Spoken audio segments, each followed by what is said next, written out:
வணக்கம்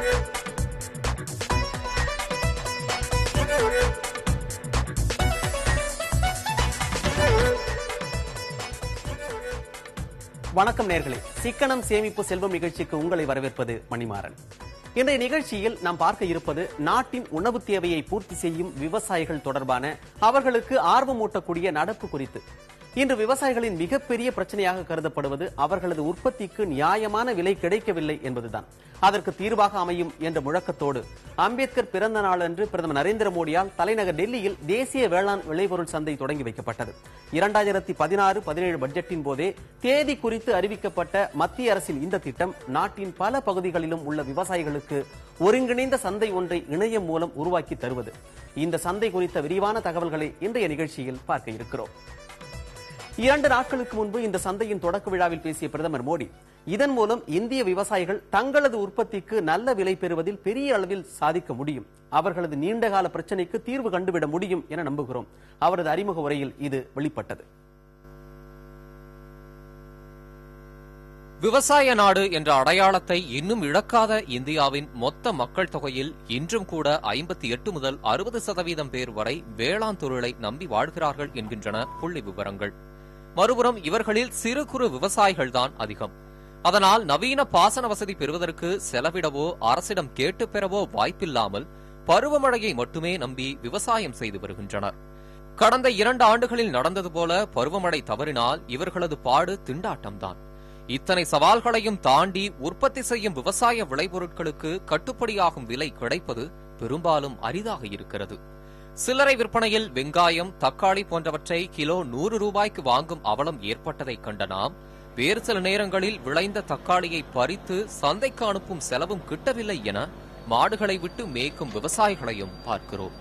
நிச்சயமற்ற இதுபோன்ற சூழலை மாற்றி உள்ளூர் சந்தையில் விலை கிடைக்காவிட்டாலும் நல்ல விலை தரும் வேறு சந்தையில் விற்க வாய்ப்பளிக்கும் என்பதுதான் மோடி தொடங்கியுள்ள புதிய ஆன்லைன் சந்தையின் அனுகூலம் என்கிறார்கள்.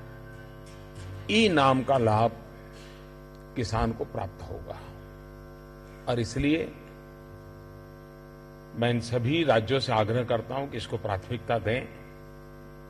वैसे मुझे लगता है कि शायद आग्रह मुझे अब नहीं करना पड़ेगा, क्योंकि जैसे ये 21 मंडियों की खबर आना शुरू हो जाएगा तो नीचे से ही प्रेशर इतना पैदा होगा कि हर राज्य को लगेगा भाई मेरा किसान तो रह गया, चलो मैं भी इसमें आ जाऊं ताकि मेरे राज्य के किसान को लाभ मिले. தற்போது 8 மாநிலங்களில் உள்ள 21 மொத்த விலை சந்தைகள் அல்லது மண்டிகள் சோதனை அடிப்படையில் இந்த இணையதளத்துடன் ஒருங்கிணைக்கப்பட்டுள்ளன. இதில் கிடைக்கும் அனுபவத்தின் அடிப்படையில் வரும் செப்டம்பர் மாதத்திற்குள் 200 சந்தைகளையும் 2018ஆம் ஆண்டு மார்ச் மாதத்திற்குள் நாடு முழுவதும் உள்ள 585 சந்தைகளையும் இணைப்பது மத்திய அரசின் திட்டம். இதனால் ஓரிடத்தில் நியாயமான விலை கிட்டவில்லை என்றாலும் வேறு எங்கே நல்ல விலை கிடைக்கிறது என்பதை அறிந்து அந்த வாய்ப்பை விவசாயிகள் பயன்படுத்திக் கொள்ள முடியும் என்ற எதிர்பார்ப்பு உருவாகியுள்ளது. அந்த வகையில் தற்போதுள்ள நிலையை மாற்றி விவசாயத்துறையில் ஒரு திருப்புமுனையை ஏற்படுத்த முடியும் என பிரதமர் மோடி நம்புகிறார். बहुत तेज गति से ई-नाम पर लोग आएंगे, ट्रांसपेरेंसी आएगी. इस मार्केट में आने के कारण भारत सरकार भी बड़ी आसानी से, राज्य सरकारें भी मॉनिटर कर सकती हैं कि कहां पर क्या उत्पादन है, कितना ज्यादा मात्रा में है. इससे ये भी पता चलेगा ट्रांसपोर्टेशन सिस्टम कैसी होनी चाहिए, गोडाउन का उपयोग कैसे होना चाहिए, इस गोडाउन में माल शिफ्ट कर रहा है कि उस गोडाउन में, यानी हर चीज एक पोर्टल के माध्यम से हम वैज्ञानिक तरीके से कर सकते हैं. தற்போது இந்த சந்தை மூலம் வெங்காயம், உருளைக்கிழங்கு, ஆப்பிள், கோதுமை, பருத்தி, பருப்பு வகைகள் உள்ளிட்ட 12 வகையான விவசாய விளைபொருட்களுக்கு விற்பனை வாய்ப்புகள் ஏற்படுத்தப்பட்டுள்ளன. எனினும் கல்வியறிவு அதிகம் இல்லாத இந்திய விவசாயிகள் இணையதளம் என்ற தொழில்நுட்பம் மூலம் தங்களுக்குள்ள வியாபார வாய்ப்புகளை எப்படி பயன்படுத்தப் போகிறார்கள் என்பது சுவாரஸ்யமான முயற்சி. இதில் வெற்றி கிடைத்தால் மோடி திட்டமிடும் விவசாய வருவாயை இரட்டிப்பாக்கும் முயற்சியின் மீதும் நம்பிக்கை வைக்கலாம். புதிய தலைமுறைக்காக சந்திரன். திட்டமிட்டபடி எல்லாம் நடந்தால் 2018ஆம் ஆண்டில் நாடு முழுவதும் உள்ள விவசாயிகளுக்கு இந்த சந்தை பயனளிக்கும் என எதிர்பார்க்கலாம். ஆனால் தற்போதைக்கு 8 மாநிலங்களில் இருந்து தேர்ந்தெடுக்கப்பட்ட 21 சந்தைகள் மட்டுமே தேசிய இணைய வழி வேளாண் சந்தைக்கு பங்களிக்கின்றன. அவை எந்தெந்த சந்தைகள், அங்கே எந்த விளைபொருள் விற்பனை நடக்கும் என்பதையும் இப்பொழுது பார்க்கலாம். பிரதமர் மோடியின் சொந்த மாநிலமான குஜராத்தில் இருந்து 3 சந்தைகள் இதில் பங்கேற்கின்றன. பதான் மாவட்டத்தின் உள்ள பதான் ஒழுங்குமுறை விற்பனை கூடத்தில் விளக்கெண்ணெய் தரும் ஆமணக்கு விதைகள் இணைய ஏலத்துக்கு வருகின்றன. பாவ்நகர் மாவட்டத்தின் போதார் மண்டியில் சென்னா என குறிப்பிடப்படும் கொண்டை கடலையும், சபர்கந்தா மாவட்டத்தின் இம்மத் நகர் சந்தையில் கோதுமையும் விற்பனைக்கு வருகின்றன. விவசாயிகளுக்கான இந்த வலைப்பின்னலில் தென்னகத்திலிருந்து பங்கேற்கும் ஒரே மாநிலமான தெலங்கானாவில் இருந்து 5 சந்தைகள் தேர்வாகி உள்ளன. நலகொண்டா மாவட்டத்தின் திருமால்கிரி நெல் விற்பனைக்காக பங்கேற்கிறது. நிசாமாபாத் மாவட்டத்தின் நிசாமாபாத் சந்தை மஞ்சளுக்காகவும், மெஹபூப் நகர் மாவட்டத்தின் பெடாப்பள்ளி மக்காச்சோளம் விற்கவும், ஹைதராபாத் மண்டி வெங்காயம் விற்கவும், வாரங்கால் சந்தை மக்காச்சோளம் விற்பனைக்காகவும் இந்த தேசிய சந்தைகள் இணைகின்றன. ராஜஸ்தான் மாநிலத்திலிருந்து கோட்டா மாவட்டத்தின் ஒரே சந்தைக்கு வாய்ப்பு கிடைத்துள்ளது. ராம்கஞ்ச் மண்டி என்ற அந்த சந்தை நீண்ட காலமாக விற்பனை செய்து வரும் சென்னாவை இணைய விற்பனைக்கு எடுத்துச் செல்கிறது. மத்திய பிரதேச மாநிலத்திலிருந்து தேர்வான ஒரே சந்தை போபால் நகரை ஒட்டி உள்ளது. கோரண்ட் என குறிப்பிடப்படும் இந்த சந்தையும் தன் பாரம்பரிய பொருளான சென்னா விற்கவே இணைய சந்தைக்கு வருகிறது. உத்தரப்பிரதேச மாநிலத்திலிருந்து மிக அதிக அளவாக 6 மண்டிகள் பங்கேற்கின்றன. அவை அனைத்தும் கோதுமை விற்பனைக்கானவை.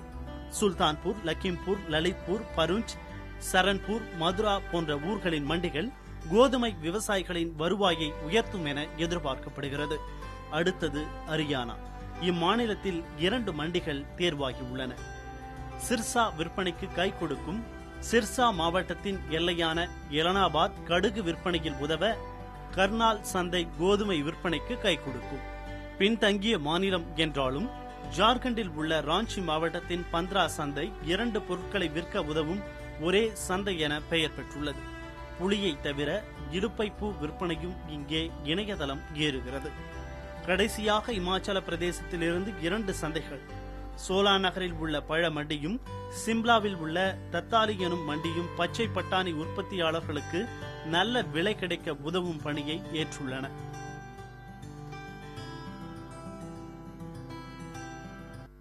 தனது உற்பத்தியை நல்ல விலைக்கு விற்க இந்திய விவசாயி ஒவ்வொருவருக்கும் வாய்ப்பு இருந்தால் அவர்களது வாழ்க்கை தரம் பல படிகள் முன்னேறும். அத்தகைய ஒரு நம்பிக்கையை விதைக்கும் தேசிய வேளாண் பொருள் சந்தை முழு வடிவம் பெறும்போது என்னென்ன விவசாய விளைபொருள் இதில் விற்பனைக்கு வரும் என்பது முக்கியமான கேள்வி. தற்போதைக்கு நெல், கோதுமை, சோளம், கம்பு, வெங்காயம், புளி உள்ளிட்ட 12 வகை பொருட்களில் விற்பனை தொடங்கும் என கூறப்பட்டாலும் இணையவழி சந்தை முழு வடிவம் பெறும்போது 25 விதமான பொருட்கள் இந்த சந்தையில் விற்கப்படும் என்கிறார்கள்.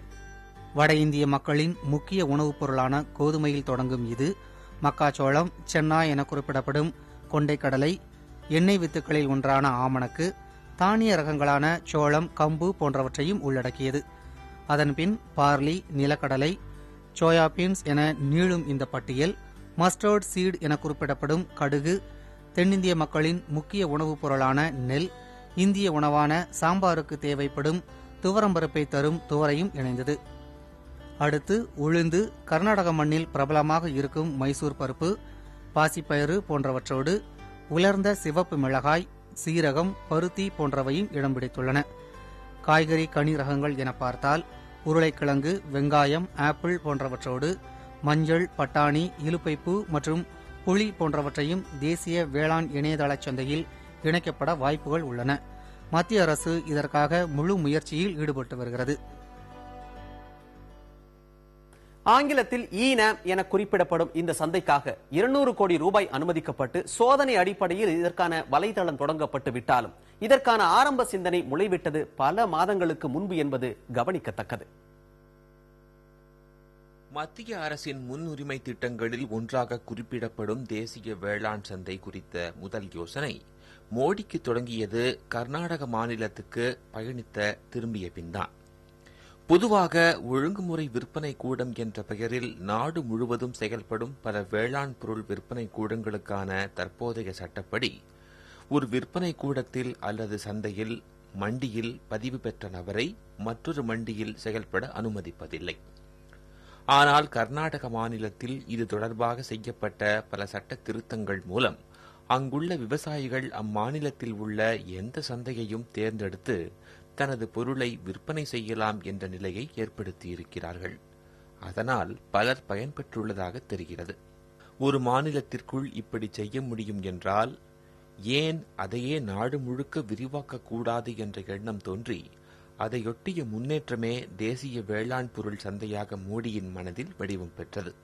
பின்னர் பல மாநிலங்களோடு பேசி அம்மாநில அமைச்சர்களையெல்லாம் கர்நாடகாவுக்கு அழைத்துச் சென்று காட்டி அதன் பிறகே மற்ற பல மாநிலங்களின் ஒப்புதலை பெற முடிந்தது என்கிறது மத்திய அரசு. தற்போதைய நிலையில் 12 மாநிலங்கள் இந்த வலைப்பின்னலில் தன்னை இணைத்துக் கொள்ள ஒப்புதல் தந்திருந்தாலும் சோதனை முயற்சியில் 8 மாநிலங்களில் உள்ள 21 மண்டிகள் மட்டுமே அதில் இடம்பெறுகின்றன. தற்போதைய நிலையில் இந்த வலைப்பின்னலில் இணைந்திருக்கும் 8 மாநில விவசாயிகள் அவர்களது மாநிலத்திற்குள் உள்ள ஒழுங்குமுறை விற்பனை கூடங்களில் எங்கே அதிக விலை கிடைக்கிறதோ அங்கே தங்களது பொருளை விற்பனை செய்யலாம். மற்ற மாநிலங்களில் உள்ள மண்டிகளில் விற்பனையிலும் அவர்கள் பங்கேற்க பரவலான சட்ட திருத்தங்கள் செய்யப்பட வேண்டும். நாட்டில் உள்ள ஏதேனும் ஒரு ஒழுங்குமுறை விற்பனை கூடத்தில் பதிவு செய்து ஒப்புதல் பெறும் ஒரு நபர் மற்ற எல்லா விற்பனை கூடங்களின் மறைமுக ஏலத்திலும் பங்கேற்க அனுமதிக்கும்படியான சட்ட திருத்தம் முதல் தேவை.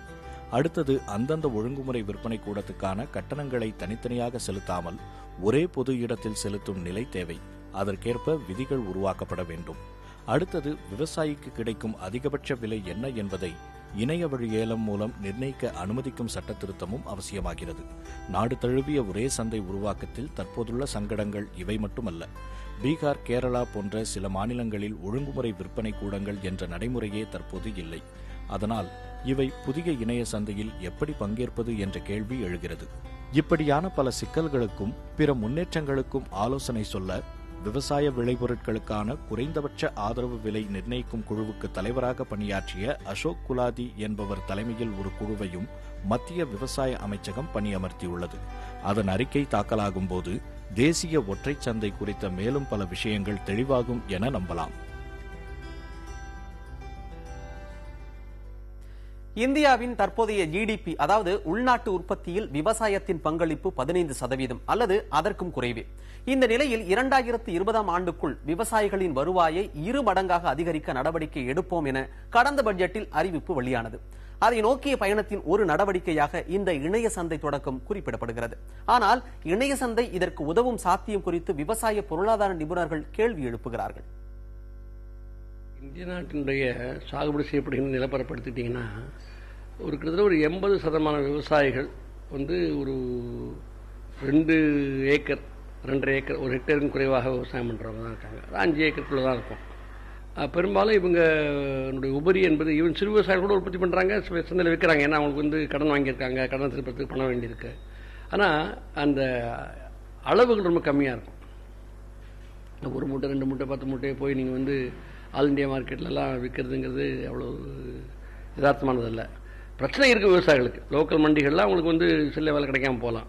ஆனால் அதற்கு மாற்றாக இது ஒரு பிளாட்ஃபார்ம் மட்டும் கொடுத்தா பிரச்சனை தீர்ந்துடும் என்பதல்ல.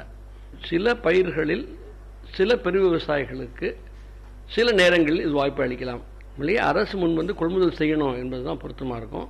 அவங்க அதுக்கு எதிர்மறையாக இப்போ அக்ரிகல்ச்சர் ப்ரொடியூஸ் மார்க்கெட்டிங் கமிட்டி இருக்குல்ல, அதெல்லாமே மாற்றணும், டைல்யூட் பண்ணணும், நீர்த்து போக செய்யணும், எல்லாமே அகில இந்திய சந்தையை நோக்கி போகணும் அப்படிங்கிற கோட்பாடு தான் முன்வைக்கிறாங்க. அக்ரிகல்ச்சரிஸ்க்கு இவங்க சொன்னால் கூட பிளாட்ஃபார்மில் பிரதானமாக ட்ரேடர்ஸ் தான் இருப்பாங்க, வர்த்தகர்கள் இருப்பாங்க, பெரும் வர்த்தகர்கள் இருப்பாங்க.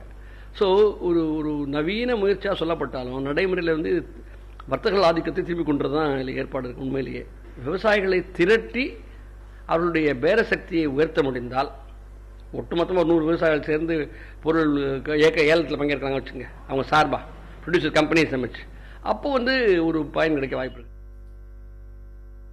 தேசிய வேளாண் இணைய சந்தை என்பது பெரு வணிகர்களுக்கு வாய்ப்பு அளிக்க தொடங்கப்பட்டுள்ள இன்னொரு திட்டம் என்ற கருத்துக்கு மாறான கருத்தும் உள்ளது. அடுத்த தலைமுறை விவசாயிகளின் விடியல் இந்த திட்டம் என்ற தொனியில் கருத்து சொல்பவர்களும் இருக்கத்தான் செய்கிறார்கள். கடந்த ஆண்டு பொருளாதார ஆய்வறிக்கையில் மிக குறிப்பாக இருக்கிறது, ஒரு மிக முக்கியமான இடம் அதுக்கு இருக்கு. என்னென்ன கடந்த பல ஆண்டுகளாக இந்தியாவில் செயல்படுத்தப்பட்ட அத்தனை திட்டங்களுமே விவசாயத்தை மையப்படுத்தி இருந்ததே தவிர விவசாயிகளை மையப்படுத்தி இல்லை. அதுதான் ஒரு மிகப்பெரிய மாறுபாடு. பொதுவாக எல்லாருக்கும் தெரிந்த ஒரு விஷயம் என்ன அப்படின்னா, விவசாயம் மாநில பட்டியலில் வரணும், மாநில அரசின் அதிகாரத்தின் கீழே வரக்கூடியது. அதை இப்போ தேசிய அளவுக்கு உயர்த்தி இருக்கிறாங்க. விவசாயத்தை உயர்த்தலை, விவசாயத்துக்கான சந்தையை உயர்த்தி இருக்கிறார்கள். இது எப்படி செயல்படும் அப்படின்னா, யாரெல்லாம் தன்னுடைய விளைபொருளை விற்க வேண்டும் என்று ஆசைப்படுகிறார்களோ, விருப்பம் கொண்டிருக்கிறார்களோ, அவர்கள்லாம் இந்த இ போர்ட்டலில் வந்து தங்களை பதிவு செய்து கொள்ள வேண்டும். ஒரு லைசன்ஸ் தான் அதில் சொல்லியிருக்காங்க, ஒரு உரிமம் அப்படின்னு சொல்லியிருக்காங்க. இது சிங்கிள் பாயிண்ட் ஃபீஸ், அதாவது ஒரே ஒரு முறை மட்டுமே கட்டணம் வசூலிக்கப்படும். இதன் மூலம் தேசிய அளவில் அவர்கள் எங்கு வேண்டும் தங்களுடைய விளைபொருட்களை விலைக்கு கொண்டு செல்ல முடியும் அப்படிங்கிறது தான் ஒன்று. இந்த இ போர்ட்டல் முள்ள அவங்க போனாங்க அப்படின்னு சொன்னால், யாராருக்கெல்லாம் இதை வாங்குவதற்கு தயாராக இருக்கோ அவங்களுடைய பட்டியல் அங்கே இருக்கும். இவர்கள் தங்களுடைய விலையை அங்கே பதிவு செய்து கொள்ளலாம். அவர்கள் வாங்குவதற்கு என்ன விலை தர தயாராக இருக்கிறோ அது அதில் பதிவு செய்யப்பட்டிருக்கும். ஆக இடையிலே இந்த இடைத்தரகர் என்பது ஒருவர் இல்லை. இதுதான் ஒரு மிக முக்கியமான ஒரு விஷயம். இதுவரைக்கும் என்ன நிலைமை அப்படின்னா, வேளாண் பொருட்களை இங்கிருந்து சந்தைக்கு கொண்டு போயிடுவாங்க, அப்புறம் அங்கே விலை பேசி கொடுப்பாங்க. இப்போ அப்படி இல்லை, முதல்ல விலை பேசிட்டு அப்புறம் விளை பொருட்களை நீங்கள் சந்தைக்கு கொண்டு செல்ல முடியும். இது ஒரு மிகப்பெரிய வசதி. என்ன அப்படின்னா, உளவியல் ரீதியாக கூட தன்னுடைய விளை பொருட்களை இங்கிருந்து சந்தை வரைக்கும் கொண்டு போயிட்டாங்க, அப்புறம் என்ன விலை கொடுத்தாலும் பரவாயில்ல கொடுத்துட்டு அந்த பணத்தோட திரும்பி வருதான் வாடிக்கையாக இருக்கு. திரும்ப விளை பொருட்களை தன் வீட்டுக்கு கொண்டு வர பழக்கம் இல்லை. எங்கேயெல்லாம் இது மாதிரி இடையில இருக்கக்கூடிய மனிதர்கள், மிடில்மேன் எங்கெல்லாம் நீக்கப்படுகிறோ அங்கெல்லாம் விவசாயிகளுக்கு அதனுடைய பலன்கள் முழுமையாக வந்து சேரும். இதுதான் மிக முக்கியமானது. நேயர்களே, இன்றைய சிக்கனம் சேமிப்பு செல்வம் நிகழ்ச்சி உங்களுக்கு பல புதிய விஷயங்களை அளித்திருக்கும் என நாங்கள் நம்புகிறோம். இது தொடர்பாக உங்களுக்கு சந்தேகங்கள் இருந்தால் sss@newgenmedia.in என்ற மின்னஞ்சல் முகவரியில் தொடர்பு கொண்டு தேவையான விளக்கங்களை பெறலாம். இது தவிர நாளைய நிகழ்ச்சியில் 500 கோடி ரூபாய்க்கும் அதிகமான கடன் வாங்கி அதை திருப்பி செலுத்தாமல் உள்ள நபர் நிறுவனங்களின் பெயரை வெளியிடுவதில் இந்திய ரிசர்வ் வங்கிக்கும் உச்சநீதிமன்றத்திற்கும் உள்ள மாறுபட்ட கருத்து தொடர்பான விவாதம் நடைபெற உள்ளது. காண தவறாதீர்கள். மீண்டும் வேறு ஒரு தலைப்பில் அடுத்த சனிக்கிழமை சந்திக்கலாம். மேலும் பல அண்மை செய்திகளுக்கு தொடர்ந்து இணைந்திருங்கள் புதிய தலைமுறையோடு.